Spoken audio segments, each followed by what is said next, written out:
Hi, everyone. Welcome to Holistic Inner Balance. This is Dr. Nicole, and Happy, healthy Hadley. we are so happy today to be getting together to talk about people pleasing. Hads, you and I don't know anything about this, right? We're going to get to talk to you about which types of people pleasing we tend to do in our lives. But there are a bunch of different kinds. So I'm really excited for this topic.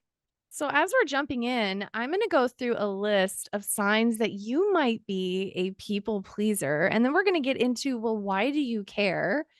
And what types, like Had says, is what types of people pleasers are there? And we're going to get into the different causes of people pleasing. And of course, you'll never get a podcast where we don't give you tips on what you can do now to become more happy and fully integrated into yourself. So, are you ready for the signs you might be a people pleaser?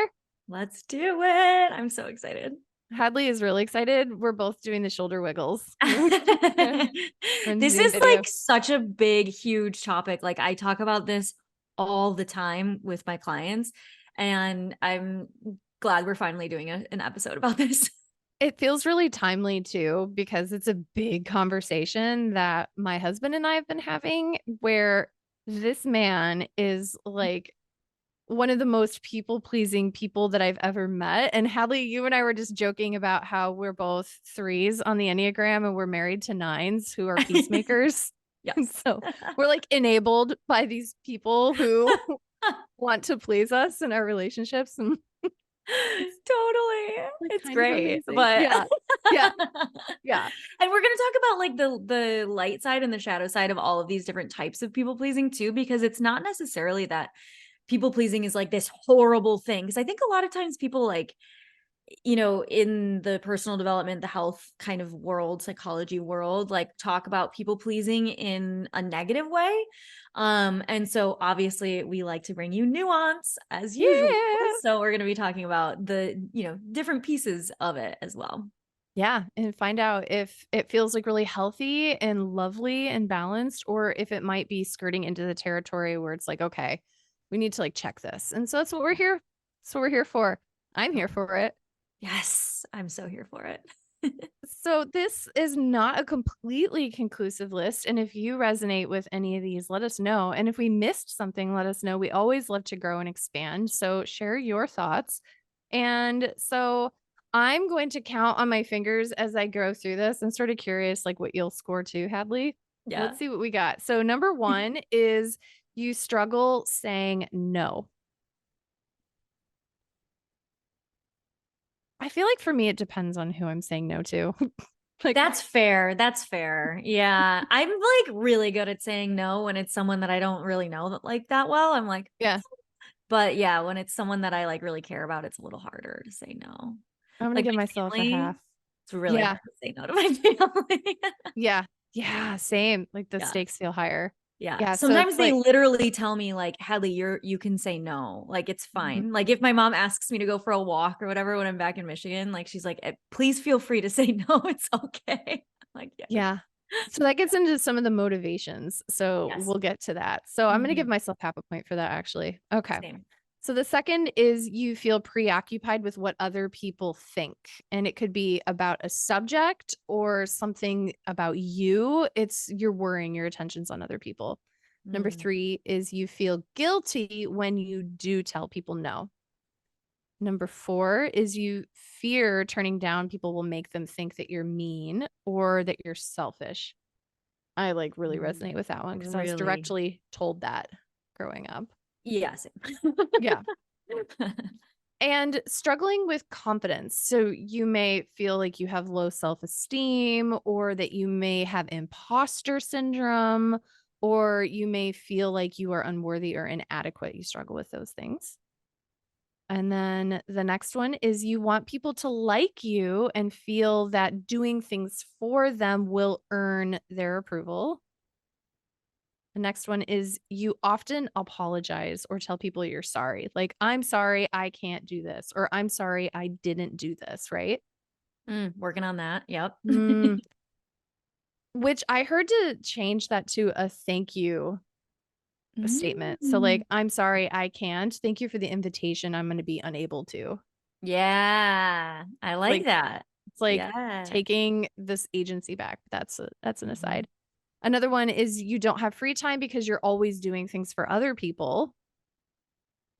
The next one is you take blame even if something isn't your fault.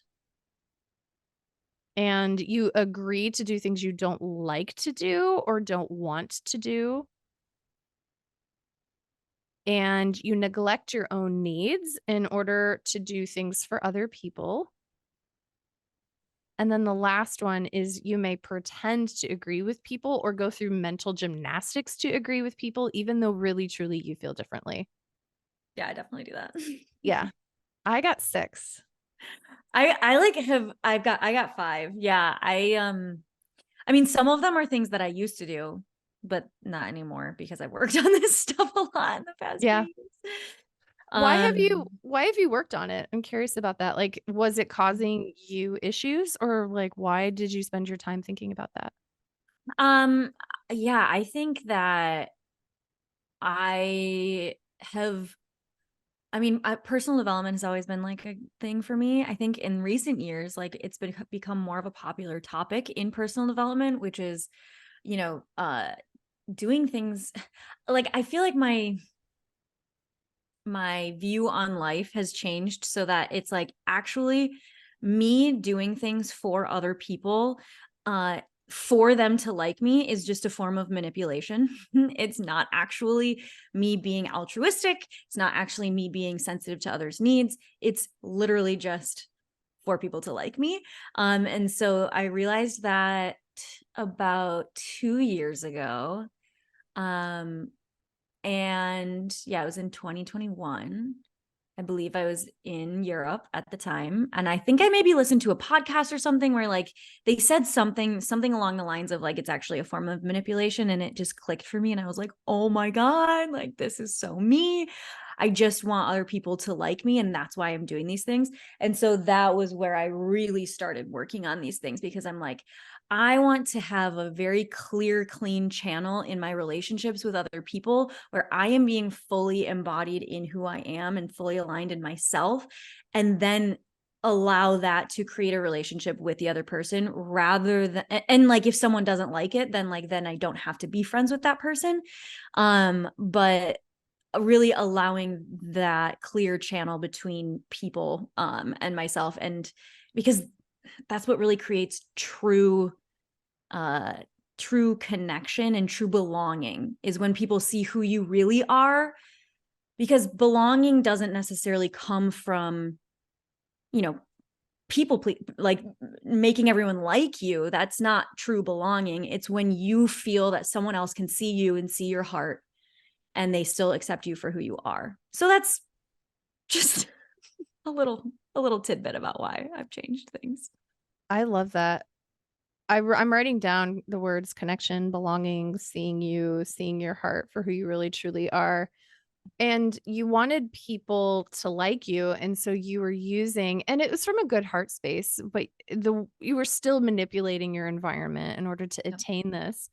And I think a really important question that we should always be asking that I feel like is one of the undercurrents of the work that you and I do here at this podcast is to always ask is what is the unmet need that's Yes. showing up in this way? If you reflect back on that, do you have an impression of what that unmet need was?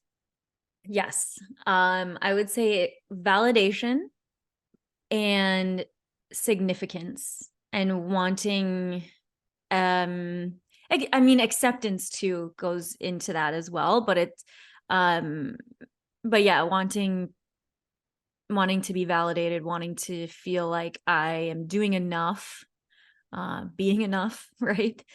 For other people. And then the other need would probably be just like even deeper than that is the need for like social safety, right? Mhm. So yeah. I was going to ask about that, like what's underneath of that. So it's like the desires, the basic human needs. These are things we Mhm. long for. And then underneath of it is what is the suffering we're trying to escape. Yes, And totally. it's like you and I were talking earlier about how humans are just so tribal. We live in, for the most part, in groups with other people. We need people. Yeah. And so much of our motivation is that basic human need of acceptance and safety. Yeah. And we haven't gotten into it yet, but control.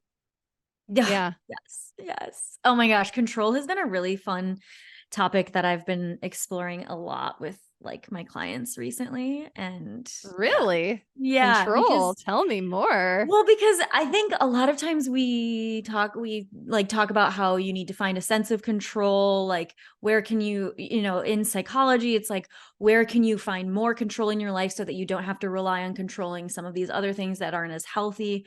But I also think that we don't necessarily talk enough about the fact that we also have this other need, which is to not have control. Like we do have a basic human need of needing some sense of control over our lives, but also like delight only happens when we don't have control over something, right? Like when we're like pleasantly surprised by something, that's where delight happens. Delight doesn't happen if you already know what's going to happen next in your day, right? Delight happens when someone pays for you at like a coffee shop.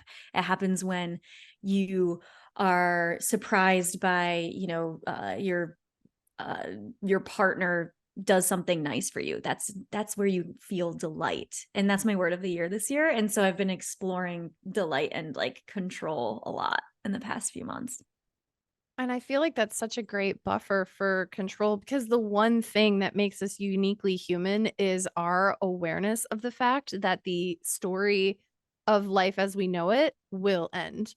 That Mm. every single human, every single living being, except for maybe the tardigrade, will die. And that is a very powerless feeling. There is nothing that I can do to stop that. And humans have tried. And to date, as of 2023, we cannot stop that. We will, every single one of us has to reconcile with the fact that we're going to die. And this can create this like existential, fundamental feeling of powerlessness. Mhm. And so having these areas where we can have a sense of agency over our lives, that is, I think, a very fundamental human need.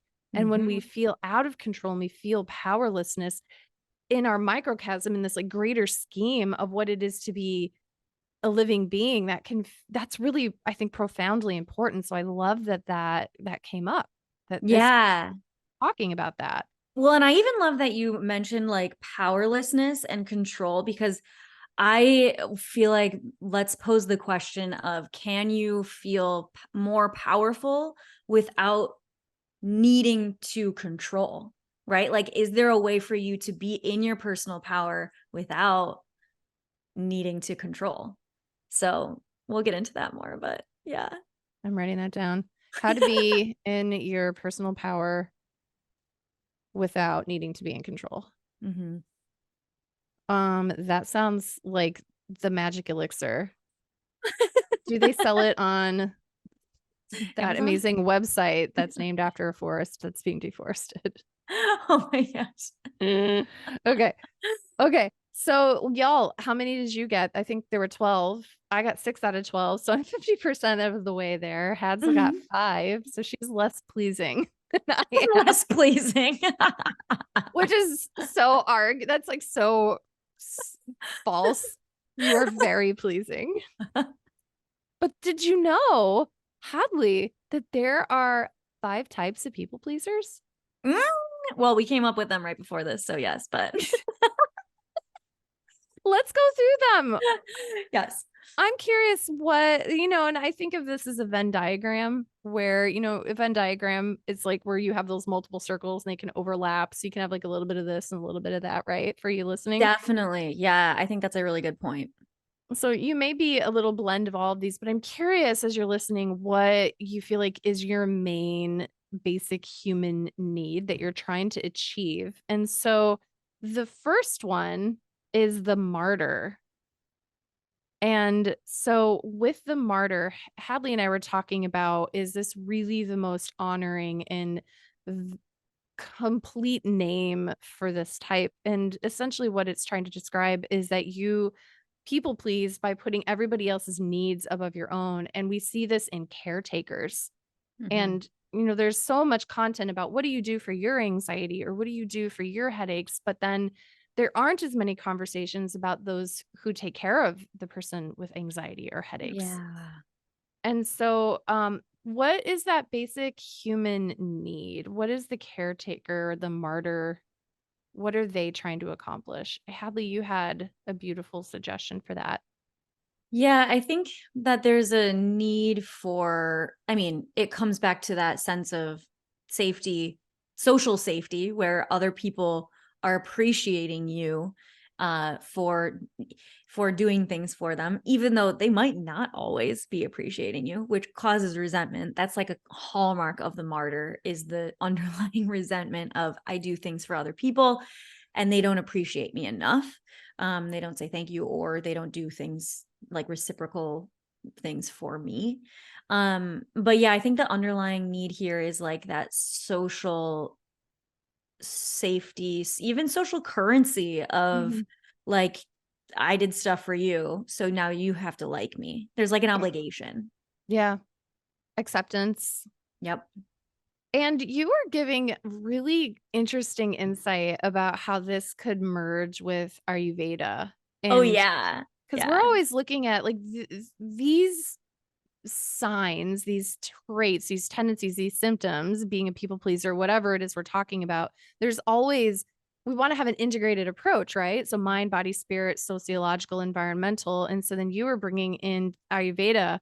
So can Mhm. you talk about the martyr, the caretaker from an Ayurvedic perspective? Totally. Yeah. I think a lot of most of these have an underlying piece of vata, because vata tends to be the dosha. And if you don't know what the doshas are, we have so many podcast episodes that you can go listen to about them, but essentially vata is like the elements of air and ether, and so a lot of times that's like a feeling of ungroundedness, feeling of anxiety, and there's like a piece of fear in there. So all of these have a little layer of fear of like I need to be accepted, I need other people to like me so that I feel safe, right? And so safety is a hallmark, or like needing to find safety is a hallmark of vata, the vata dosha. But I think martyr has a piece of vata but also a bit of kapha as well. So kapha is like the elements of water and earth, and so if you put those two things together, it's like um I mean, it's like mud. It's like this very grounding energy, sticky.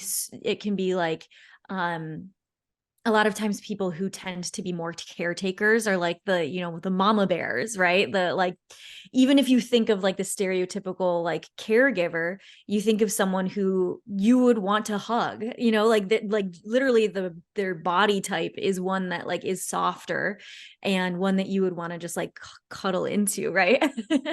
And so there's a piece of kapha in there for sure. And we'll talk about how to utilize that in order to help. So, if you have a tendency towards people pleasing in a way that creates suffering for you or in your relationships, of Mhm. course, like there's tips that you can find all over online for helping get out of those habits and create personal limitations and, all these different things, which we'll touch on. But I think incorporating healthy habits that balance your dosha or balance your Yes. doshas Yes. can really expedite that process because then you're looking at yourself as a whole system instead of just like habits only. Yeah, Or totally. Yeah, I think not just like mindset shifts, not just like these just in your mind kind of things. Like for the martyr, which has more of that kapha tendency, I would say like weightlifting would be really helpful. And it doesn't see, I mean, it seems like what? Like I'm, working on something like in my mind or my emotions, or, like a pattern that I'm playing out in my life. But actually, weightlifting can help you feel a lot more empowered in your body, physically, but then that also goes out into other areas of your life too. And so, yeah, weightlifting is going to be helpful for I mean, for kapha in general, but also for like just standing in your own personal power, which is going to be the antidote for the martyr. And I'm thinking about weightlifting. If we just supercharge that with a little bit of orthopedic medicine, we talked about this a little bit about how your body and your nervous system go into panic producing patterns Yeah. when we're stressed. And that panic producing pattern is our arms are curled in like you're a boxer and you're going to punch, Mhm. or like you're blocking your body and your legs are really straight, like you're about ready to run or climb a tree. And when you do weightlifting, I'm thinking about like the flexion and extension of your upper body and like maybe even doing TRX, which is where you have that rope that's attached to the wall and there's hand straps and you Mhm. can pull yourself. So you're extending your arms into an empowered position and then pulling them in into that panic position and then breaking it. So you're getting that fluid flow of breaking up these neurological patterns. So we're rewiring the nervous system and then we're I love it. balancing your doshas. Yes. So I love that you said weightlifting. I was like not expecting you to say that. That was good. I wrote it down. Right. Yeah. It's seemingly not connected, but it actually, I mean, ask anyone who has like recently gotten into weightlifting and they really enjoy it. Like they will tell you, Mhm. oh, I feel so much more empowered now than Yeah. I used to. And that'll translate over. Ooh, I'm pumped about that. So that's the Yeah. first type. So we talked about the martyr. If you're listening, do you resonate at all with this? And it could be again on a Venn diagram in terms of like, oh, I have some components I resonate with, others I do. And then it could also be a gradation. So like, yeah, I'm like a 4 out of 10. I totally Mhm. martyr it up. But maybe there's other ones that you resonate more with. So number 2 is the fawn. And Mm. this comes from the fight, flight, freeze response. And so a lot of people know about those 3, but there's actually more. And in my book, Panic Proof, I write about 6 of them.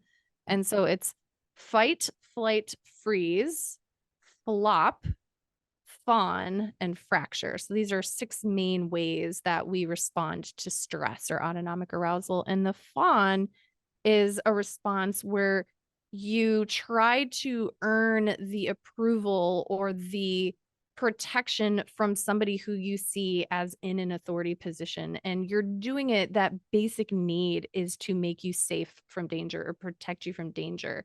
Mhm. So, an Yeah. example of this is I fawn. Like, that's my, I think, number one type of people pleasing subtype is that growing up, I had very authoritarian caretakers, and I was like an ass kisser, basically, right? Like, oh, you really like Dungeons and Dragons? That is so cool. Tell me about that. Or, oh, you like heavy metal and Rob Zombie? Wow, tell me about that. When, like, in all reality, I wanted to listen to like Wilson Phillips and Tiffany, right?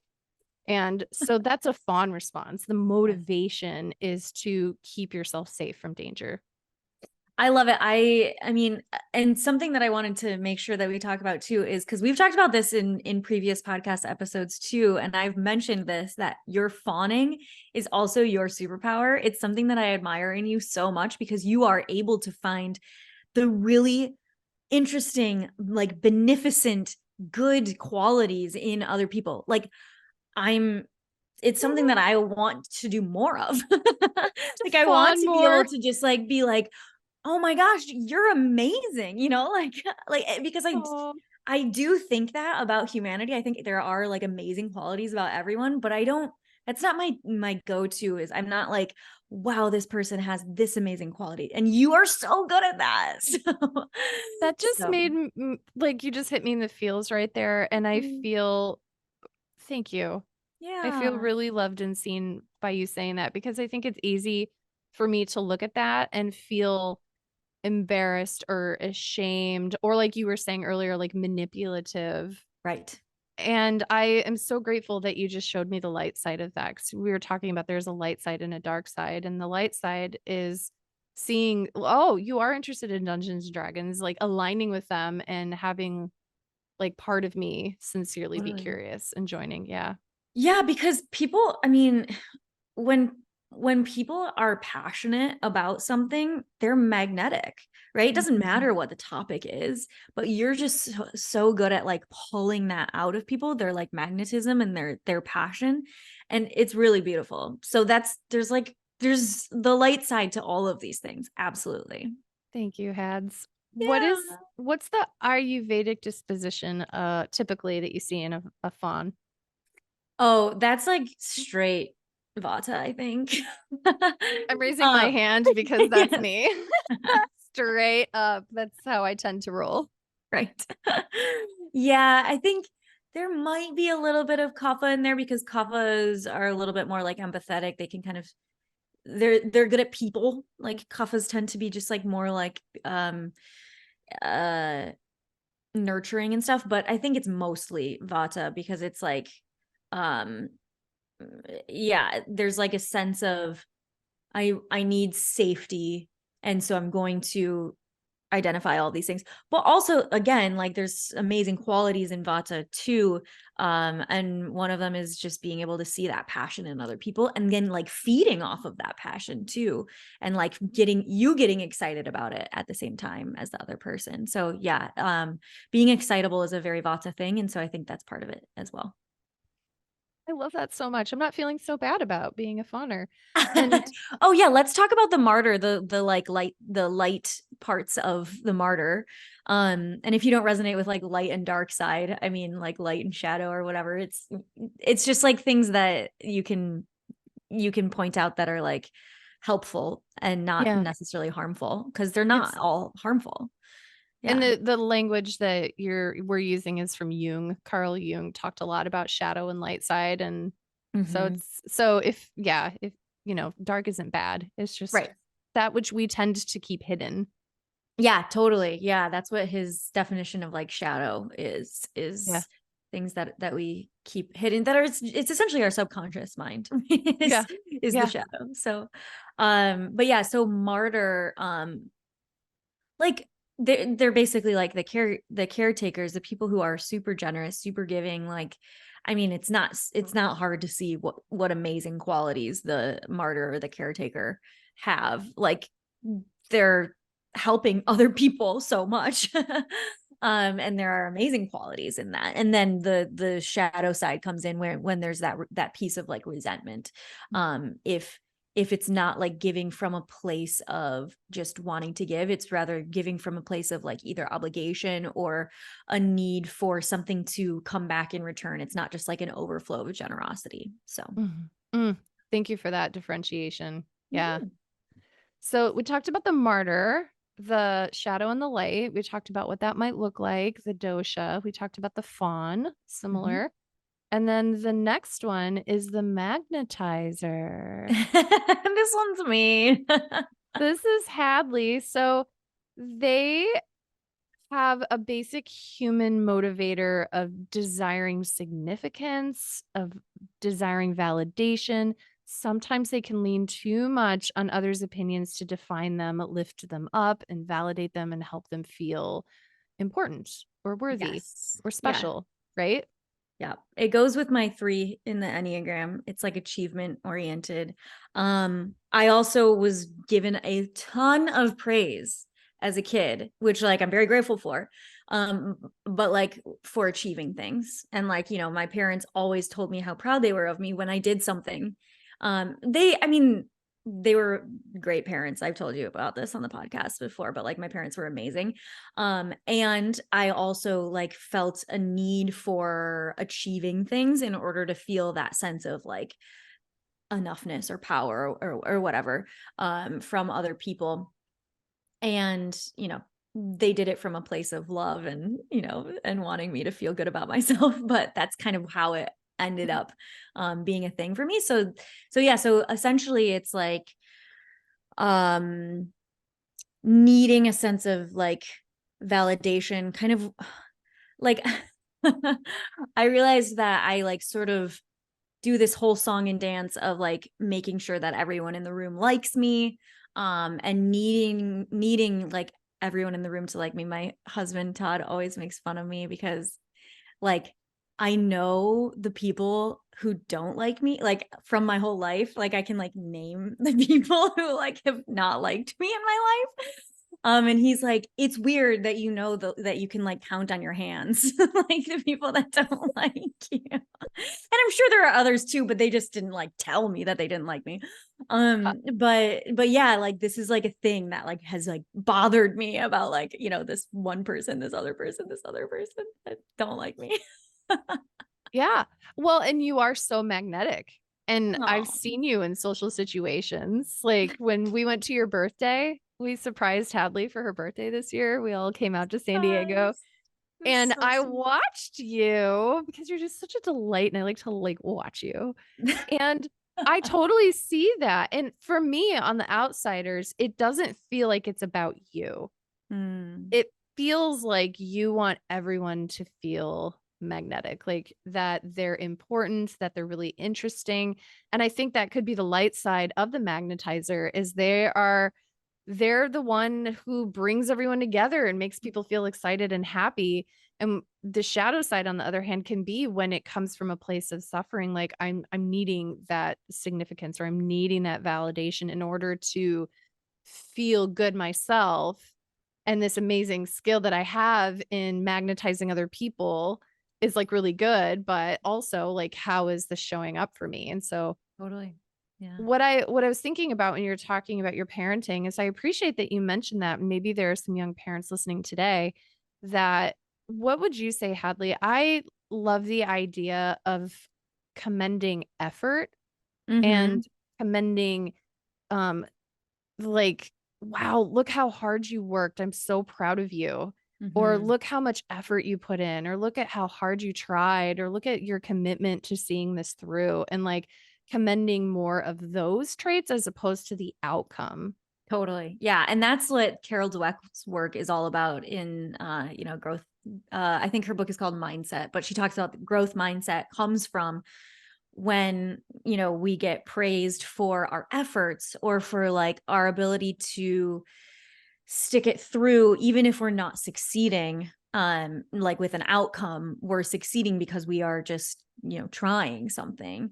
And yeah, that's, I think, I think that's huge. I think also like, just, and it might feel kind of weird, but like with your kids, even just like letting them know that no matter what they do, no matter like if they achieve things or if they don't achieve things, like I love you and I'm proud of you and I appreciate you and all of that kind of thing is huge. Like not needing a milestone to tell your kids stuff um is is massive. And I say this like my parents told me they loved me like every day, right? I met your um parents. They're amazing. they're amazing. They're like Yes. really cool. And Yes. they tried so hard. They read Yeah. so many parenting books and stuff too. Yeah. They're incredible. Yeah, they're really amazing. But yeah, like really telling your kids like I am proud of you for the person that you are, rather than your achievements and stuff, is really huge too, which my parents did that too. But Yeah. yeah, yeah, I think it's Oh, massive. I'm proud of who you are. Thank you. Yeah. I Thank you. love who you are. It's wonderful. I love who you are. Oh, yeah, and I think I've worked on this a lot too. I've also worked on there was also sort of like a messaging of just in my childhood, not even just with parents, but like in general of if you are, you know, if you shine too bright, then it's selfish, right? You're taking the attention Yeah. from other people, you're stealing the Mhm. attention. So the fact that you just reflected to me that me shining, like being, you know, that person that I am, it actually makes other people feel like they can be that too. Like that hit me really, like hit my heart. So thank you for that. I really Oh, girl, I appreciate see it. you. Yeah, Mm, I see you. yeah. So yeah, so there's great parts of all of these things. And when we do it in a need of validation, in need of you know, other people to make us feel okay about ourselves, that's where the shadow is. Mhm. That's the unmet need that when Yeah. you're thinking about how to transition from being a people pleaser, that is out of suffering, that motivation is what you need to treat. It's not just like we said, it's not just about creating new mindset, new habits. It's an unmet Yes. need. We'll Yes, get there. We'll get totally. there. Yeah, yeah. And then did we talk about which dosha this is? I know what it is because I know you. But Yeah, so for anyone who's been listening for a while, I told you. This one is the only one that I could think of that was pitta. It's like the need to be important. It's so pitta.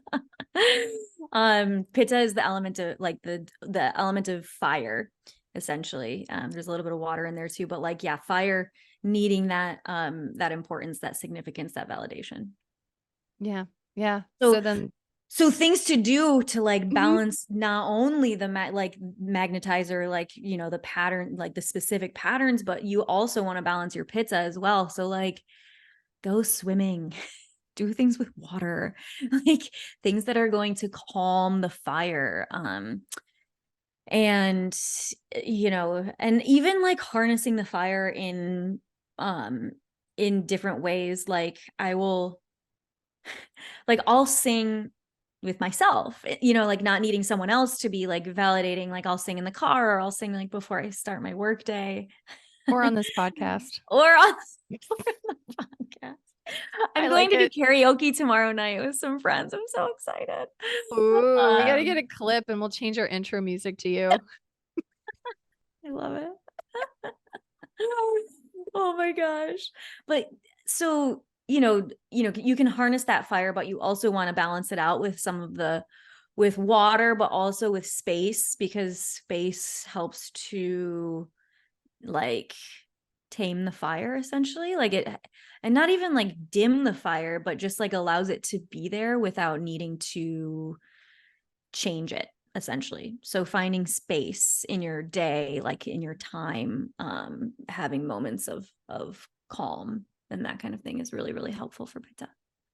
So let's create some space now. We're going to take a little bit of a break. And then when we come back, we're going to finish up with the last two types of people pleasers. We're going to get into some of the causes of people pleasing and tips to be in your self sovereignty. And we'll talk about what that means. So you're not going to want to miss it. Stay tuned. Hey, Hadley, what have you been up to lately? I have been up to, I just actually, at the time of this recording, started a new round of my Happy Healthy Habits program, which I'm very excited about. The next round is going to be starting in January. We're going to have a challenge actually coming up. So if you want to learn more about there's going to be a free 5-day challenge. And then after that, there will be an opportunity to join my Happy Healthy Habits program as well. But if you want to learn more about that, go check out my Instagram, the link in my bio, and there will be all sorts of information on there. I love that. I've And been what doing are some you fun up to? stuff. I Yeah. know. I know. So we have the Holistic Wellness Collective, which Hads has been a guest in. And by joining the Holistic Wellness Collective, you pay a, a very small amount a month and you will attain mastery. So anytime that you have a symptom come up, whether it's stress or overwhelm or anxiety, or one of your family members feels irritable, is you'll know exactly what to do to unwind that so that you actually can heal. And so you can check that out by going to the link in my bio at Dr. Nicole Cain on Insta.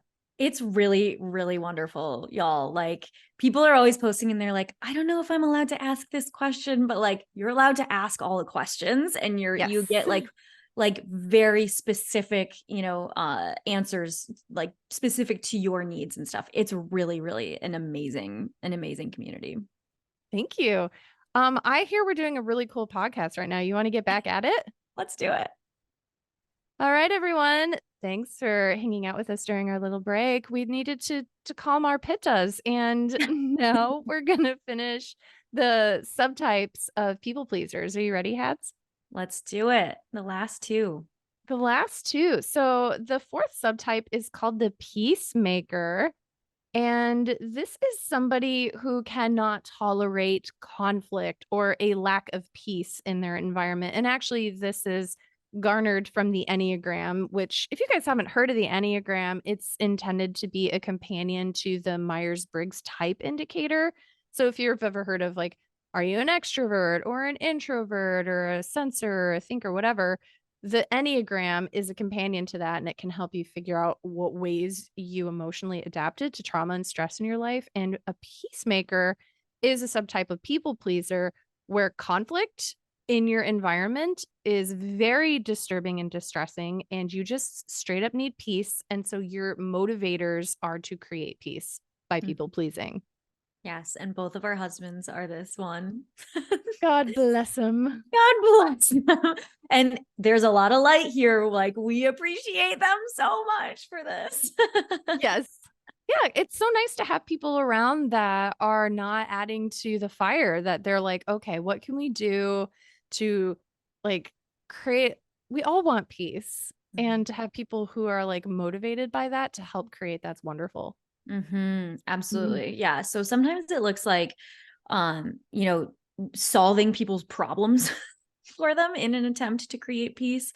Sometimes it looks like just, you know, avoiding certain topics, not wanting to rock the boat, you know, even if they have something that's really on their heart that they, you know, that might create some sort of resentment if they're not gonna like if they're not talking about it, they might not bring that kind of thing up. But the really wonderful thing about peacemakers is that it does feel really calming to be around them. Like Todd is my husband, is like one of the most steady humans. Like everyone who knows him is like, oh yeah, Todd's super chill. And it's wonderful. It allows me to not be chill, not a chill person. And I'm okay with that. Like, really, I am. I used to want to be like a cool, chill girl, and I'm just not that way. Not. And don't care. But he is a peacemaker. And so, therefore, he is like super, super calm, super calming, and allows me to kind of, you know, be able to do my thing. Though sometimes it like gets to him, and his tendency is to not necessarily bring it up because he doesn't want conflict. Right? So that's the peacemaker from what from where I stand. Which is so fun because there are, I feel like, based on what you're describing, there's got to be subtypes of peacemaker flavors, because Hmm. Paul and Todd are both peacemakers, but Paul is like the antithesis of calm. Yeah, right. True.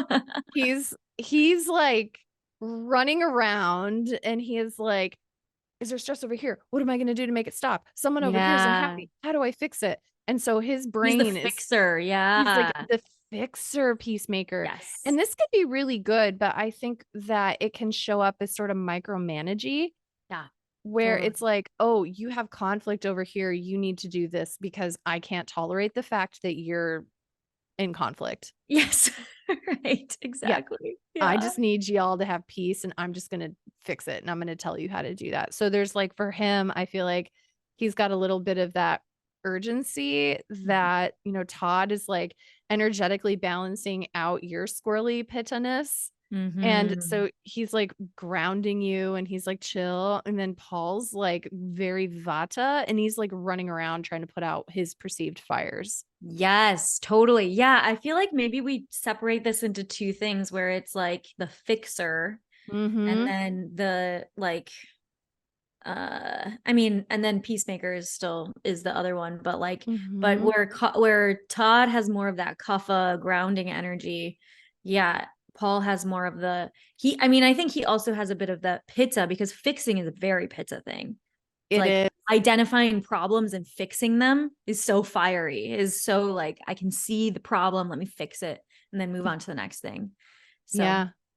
And yeah, so knowing what, in what way your doshas are out of balance may help you figure out what subtype of people pleaser you may be. totally. It's Yeah, like, oh, yeah. there's a, I have a little bit of that pitch of fire. Oh, okay. So maybe do I need to do an audit of, am I micromanaging people and trying to fix people? And if I am, what is that motivation?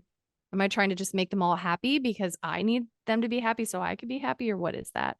Oh my gosh, this is like a great like my mom is a great example of this too, and she won't mind me sharing this, I don't think. She has worked on it a lot and is actually has like way improved this, but she used to be like the kind of person who would like befriend people because they needed her help, right? And so that's another piece of that like fixer tendency of like, she was like, oh well, I can like, not that she was like, well, I like, they're bad and I need to fix them, but like I can help them with this, right? And so that's another piece of the fixer tendency, and she also has a lot of pitta in her constitution as well. So yeah, That yeah, makes so much sense. And I then think that's the fifth type, is the fixer.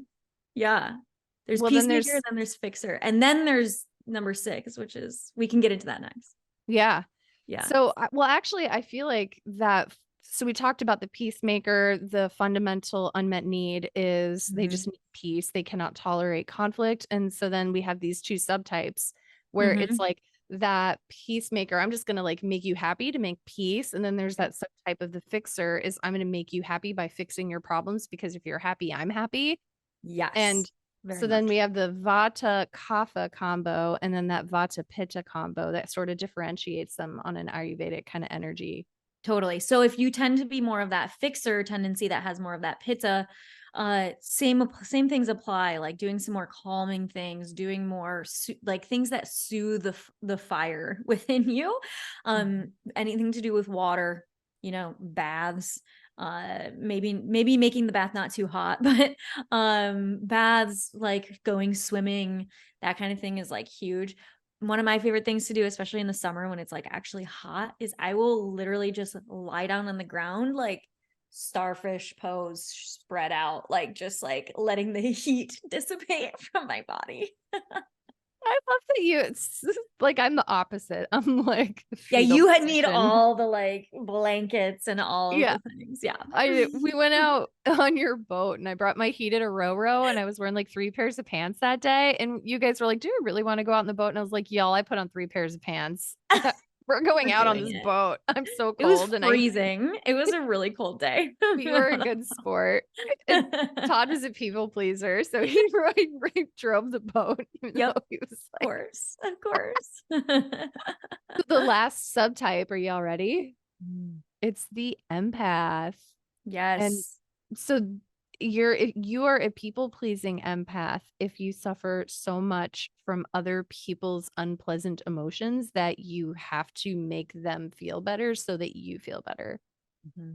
Yep. And this is different than conflict. Like one is the peacemaker, right? I can't tolerate any sort of conflict. So if you two aren't getting along or you're not making money in your job or like whatever it is you have conflict with, that's the differentiation with peacemaker Mm-hmm. versus the empath is that's I feel what you feel. And if I don't think what you're feeling is good for me, then I have to fix it. I have Yes. to make you better. I have to please you. Totally. So that can kind of go into the fixer tendency as well, but it might also be like, um, it might be like trying to distract someone from their emotions. It might also be like, let's dive deep into that and like, uncover all of your childhood wounds. Like this is another one that I have tended to do in the past. Where it's like, well, let's get to the root of this and like, fix it. Right. But yeah, it might also be like, oh, you are feeling this way, so we need to talk about something else. We need to like change the subject because Mm, you need to think about something else, so that I can feel okay, right? mm-hmm. Yeah, Yeah, I classic. like that a lot. So as we're coming to I think we're like 40 something minutes into this podcast and I feel like we could talk for hours about this, but I kind of want to jump through a little bit quicker some of the root causes of people pleasing. You and I had gone over like 3 main ones. Yeah. And then I would love to hear some of the tips that you have. I have a couple, but I feel like that's like your zone of genius is like habits and tips and hacks. So Why, thank you. does that sound okay? Can we Yeah. talk a little bit about causes? Yeah, And totally. so the number one, so we broke these into 3 main categories. There's psychological, biological, and social/environmental. And Mhm. so the psychological is that we want to look at all of these tendencies or these experiences as adaptive responses to adversity. Mhm. And so can I parse that apart just a little bit? Yes, please.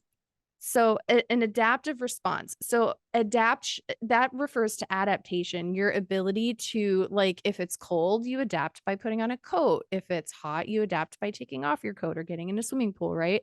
And so your mind, your body, your nervous system are continuously making adaptations second by second in order to make you best suited for survival. And when you go through adversity, and that could be anything that requires an adjustment outside of your existing toolbox. And so you make a new adjustment, right? So you go through adversity, difficulty, stress, trauma, and your nervous system, your behaviors, everything has to adapt to that. And so maybe because of what you have experienced, you adapted in a way that you became a people pleaser, right? And Mm-hmm. so when you're looking at these people pleasing traits, if you have decided, like Hadley, you did when you were listening to that podcast and you had that aha moment, is then ask yourself, what is the unmet need that I have here? And what happened or didn't happen that I had to adapt to in a way that is now continuing to play itself out in my life that could be causing me to not be in full sovereignty of what my truest highest self is, right? So what is that adaptation? Thoughts?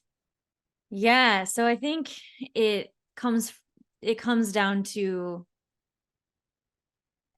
a need for, I mean, safety, right? Mhm. Safety in our nervous system, safety in our bodies, and you know, part of that goes with like the social aspect of it, where like we need to feel like other people accept us so that we can feel safe or feel like we're part of the herd, right? Rather than, because we can't survive without other people around us.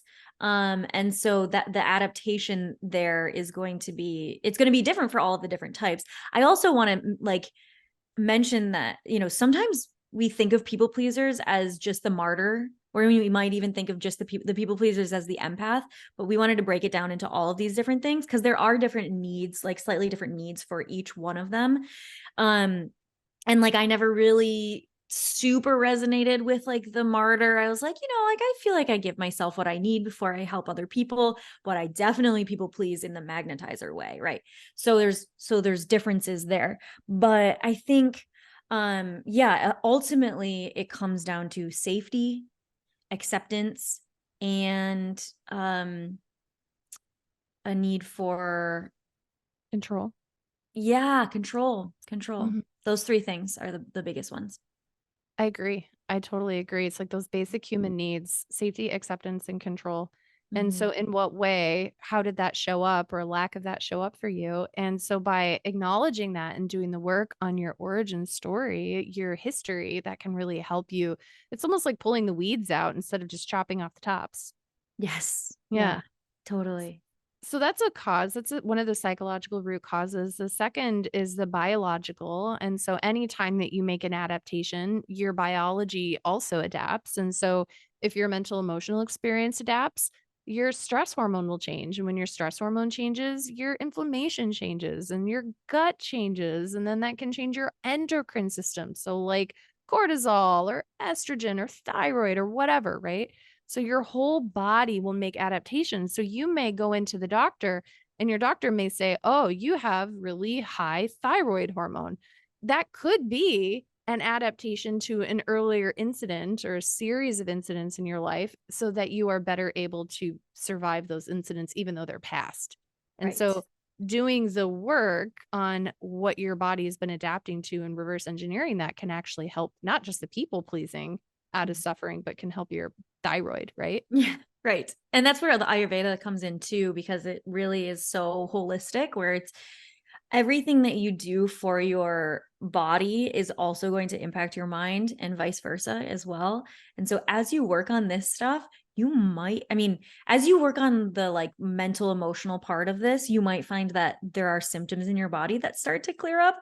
And then like conversely, you might find that also like with my clients, the first thing that we focus on are like the basic fundamental health habits. And then we go into um after that we go into nervous system regulation and emotional processing, because when we have those fundamental health habits, then our physiology supports our ability to change our mental and emotional patterns and stuff as well.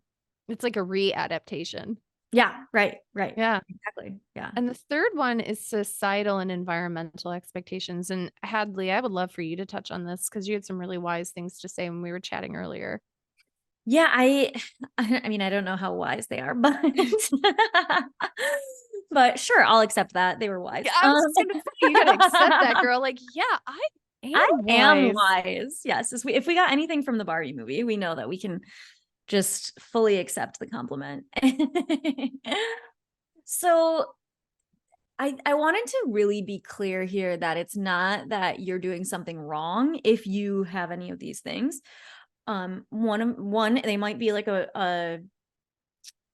just something that you were born with, like a tendency toward that thing, right? Like you, Dr. Cain, are like more tended toward fawning. Like that's one of your superpowers, right? Is finding the good in other people. Plus, you were layered, there were things layered on you like biologically and socially as a kid. But I want to also bring in the fact that like our overarching environment in like our society also plays a huge factor in this as well. So for like the martyr specifically, I mean for a lot of these, but the martyr, you will probably find that there are more women in our society who have this pattern than have the other patterns. You might find that the magnetizer, actually there are more men, because women are discouraged from being the ones that are like putting themselves out there, being like the center of attention. Women are discouraged from that, and they're told that they're selfish, and men are told that that's what they should do. And then you might find that there are more martyrs where women are supposed to in quotations put everyone else before their own needs, especially moms, right? And so this is a societal thing. It's not like a necessarily just a you problem that you have to like, it's your fault and you got to deal with it, right? But there are ways that you can deal with it even though it is a societal challenge, right? Mm. So same with fawn. Fawn tends to be more of a female thing, where it's like the classic example is like, fawning on like a man, right? Like women fawning over men, so that they can feel safe, right? And then, yeah, the magnetizer might be more tended toward male, though I have it. The peacemaker maybe slightly tended more toward women, but like there's like that fixer tendency too. So I feel like that one's kind of both. And then the empath, women are typically in our society like taught to be more empathetic, and be able to like process emotion, like be able to feel other people's emotions, maybe not be able to process them but be able to feel other people's emotions. And so there might be more female empaths, and that's not necessarily that women are more like, just from the get-go, women are more likely to have these things. I think there's a societal overarching thing that impacts all of this. And so that can be an obstacle to cure Right. is what is your family dynamic? What is the societal dynamic and expectations and limitations in around you? And what does that look like in terms of you being able to make changes in your lived experience? Totally. Yeah. So Mhm. we got to take that into consideration. And there are things that we can do about it too. So don't let that make you feel like, oh, well, there's nothing I can do about it because it's a societal thing or it's a like thing in my family or that kind of thing. Yeah, let's rapid fire a few hacks here, some tips. And the goal that Hadley and I worked out is we want to help you embody compassionate, assertive agency. Because we're sitting there like, well, what is the opposite of people pleasing? And people pleasing is putting other people first, putting yourself down underneath in terms of importance. And so we were looking at, okay, you want to be assertive, you want to be self sovereign, but you want to do so in a compassionate way. And so Hadley said, here's how to have self-sovereignty. These are the tips. So Yes. can we rapid fire some tips? Yeah, let's do it. What do you have first? So, number one is look at your origin story, look at what the unmet needs may be for you, and look at where they came from. And Mm. then I would say number two is knowing it's not a you problem, but it's also an environmental, societal problem. And so, doing an audit of your environment and your culture and seeing are there things in place that you have some power over changing or at least changing your relationship with. So those are 2 that I have. Yeah, to piggyback off the environmental piece of it, a big thing that is part of the like behavior change literature is architecting your environment. So making it so that you have a so that it's way more likely for you to do whatever habit or change you want to have. So for example, um let's say you are the martyr and you want to change your environment to make it so that you put everyone's needs above your own all the time. So maybe you set up a system so that, let's say, like in your family, you set up like a chore system so that other people are actually pulling their own weight within your house. And then you're not constantly thinking, well, I need to do this for everyone else. And so that would be an example of architecting your environment. I'm trying to think of any other ones for um, the magnetizer. It might be uh setting yourself up so that you feel fulfilled in different areas of your life. So maybe you have like for me, this is an actual example from my life that I've done. Is I have a speaker in my kitchen that I always have there, and that's always charged so that I can play songs and sing when I'm in my kitchen, and I don't need validation from other people because I'm lighting my own fire in that moment. And so the more I do that for myself, I don't need the validation from other people because I just feel good I myself. love that. Yeah, Yeah. A wins board is another thing that I think could be really helpful too, totally. is celebrating effort and being really intentional to write down like today I got up and I did a meditation and I brushed my teeth and I washed my hair. Like I'm putting effort in. Or Mhm. maybe it's like I went and I pitched that television station my new show. Like it could be anything, right? So celebrating effort instead of outcome could be something Totally. I think is really great for the magnetizer because there is this feeling of I need significance and validation. And so assigning significance to effort. Totally. Yes, I love that. That's a great idea.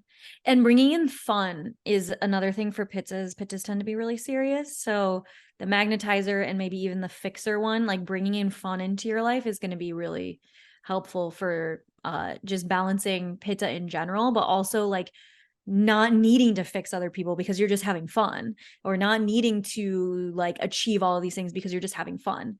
And that's massive.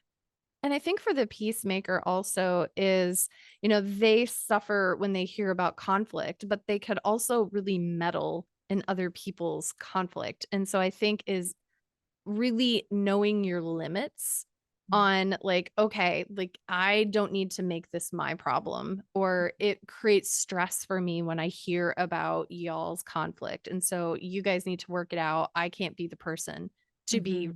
hearing about all this. And so establishing limits, and I'm using the word limits instead of boundaries because I think it's really important to know what your expectations are for yourself and others, and not necessarily in a way that, like Hadley used the words, build a wall. We don't want to necessarily build a wall because what we really want, that basic human need, includes connectivity. And we're trying to attain connectivity, but creating limits and expectations can help you be connected without overextending yourself and creating suffering. Yeah, I often use the word expectations with my clients because it's like instead of having a wall between yourself and the other person, it's like, no, I'm just actually going to set the expectation for how I want this relationship to flow. Like what are the expectations for this relationship in the future? So like for the martyr, expectations might be actually I am no longer going to be the person that unloads the dishwasher, right, in your family. Or I am no longer if um I am not going to make a different dinner for every single person in my family. This is a thing I see all the time.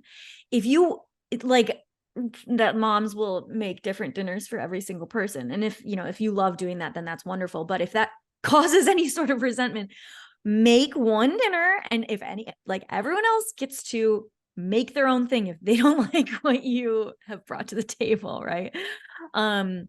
So those are just like small, like those are like familial examples. But if you tend to be a martyr, even if you're not a mom, setting expectations for this is how I'm going to show up in this relationship. And this is how I expect you to show up in this relationship too. And if you can't commit to that, then I'm not going to give you as much of my time and my energy. And you can do this in a loving way too. I think a lot of times people are like, oh my God, that's so harsh. Like, I don't want to be that person that's like mean.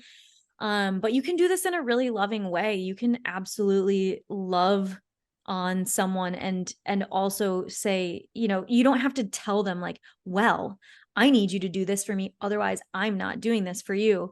It doesn't need to be tit for tat. It can be more like, uh, I am not going to have the, you know, the energy or the time to be able to do this thing for you or whatever it might be. And just being really honest about that. I really love that. And what you're saying is, I think you're emphasizing the importance of remembering that relationships require give and take. And so that means sometimes you may be able to, you know, if you and your partner show up, it's very rarely going to be like you give 50, I give Right. 50%. Oftentimes you're going to have a day where you could go to your partner and be like, you know what, I only have 10% today. Like, would you be open to taking the other 90? And then being Totally. like, "You know what? I totally got that." And then there may be a day where they come to you and they're like, "I only have like 5% today." And you're like, "That's okay. I got you." And so it's like helping attain a little bit more balance by practicing loving yourself and loving that other person by establishing expectations and limits. Totally. The first time I heard that was from Brene Brown, where she talks about the like that percentage. She also mentions that like you don't always have in your coupledom, you don't always have a full 100%. Like one person might have 20% and the other person's like, well, I only have 20% too. I Yes. can't pick up the slack. Right. And then that's when we ask for outside help because we are in such a weird world that we think that our partners have to give us everything that we need in a like social like an interpersonal way, but that's never been how humans are. Like we have this weird nuclear family thing now that's only been around for 100 years where people used to live in like multi-family houses and communities and stuff. And so how can you then ask for help from outside people as well? So that's another tip, is to really bring in social support as much as you can. Gosh, I so am glad that you mentioned that. That's amazing. So it could Mm. be a therapist, a doctor, a counselor, a mentor, whatever would be Mhm. valuable and helpful to help meet the needs of you and your loved ones. Childcare. Yeah. Yeah. Cook me food, um food trains. Yeah, anything. yeah, food trains. Oh my gosh, this is huge. Yes, like making it so that my mom had, my parents are part of this like little like club thing, like they call it a soup group, where they all bring soups and then everyone gets to bring home, you know, a different soup that they freeze and then they get to have that for like, you know, a few weeks. Oh, I love soup. I know it's soup It's season now. it's soup season. It's October and we're recording this. All right. This has been so good. So today we talked about people pleasing. What do y'all think? Do you resonate? Mm. And if you do, what type of people pleaser do you vibe the most with? What is the root of that? And what are you going to do to help you feel more sovereign in yourself? Let us Mm. know. Yes, because you get to have control over yourself and your life a lot more than you might think that you do. So I'm really excited for everyone to start feeling more of that power without needing control, that self empowerment. Mm, that's magic. All right. Thanks, everyone. Mhm. Thanks, Hadley. Bye everyone. Bye. Bye.